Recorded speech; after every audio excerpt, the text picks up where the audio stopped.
हाल ही में Pakistan international airlines का विमान हादसे का शिकार हो गया था। उस हादसे में कम से कम 97 लोगों की जान चली गई थी।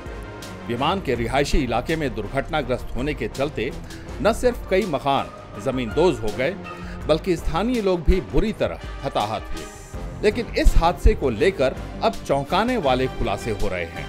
दरअसल पाकिस्तान में हुए विमान हादसे की शुरुआती जांच में पायलट की बड़ी लापरवाही सामने आ रही है।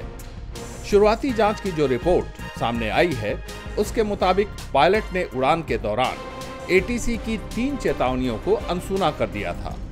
रिपोर्ट में कहा गया है कि पायलट ने विमान के उतरने से पहले उसकी गति और ऊंचाई को लेकर हवाई यातायात नियंत्रकों की 3 चेतावनी को ये कहते हुए नजरअंदाज कर दिया था कि वो संतुष्ट है और स्थिति को नियंत्रित कर लेगा।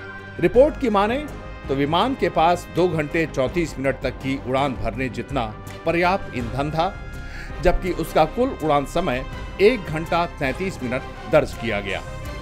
एटीसी रिपोर्ट के हवाले से कहा गया है कि लाहौर से कराची आ रहा एयरबस A320 जिन्ना अंतर्राष्ट्रीय हवाई अड्डे से 15 समुद्री मील दूरी पर जमीन से 7000 फीट की ऊंचाई के बजाय 10,000 फीट की ऊंचाई पर उड़ान भर रहा था।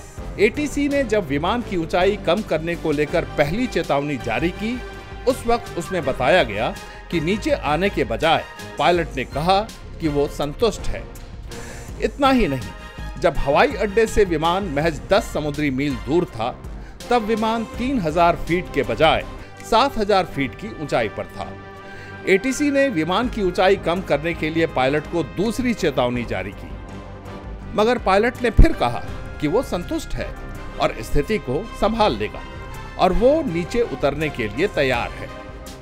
फिलहाल जांच करने वाले इस बात का पता लगाने में जुटे हैं कि ये हादसा पायलट की गलती से हुआ या किसी तकनीकी खामी के चलते। लेकिन जो शुरुआती जांच है वो तो पायलट की लापरवाही की ओर इशारा कर रही है। Bureau report.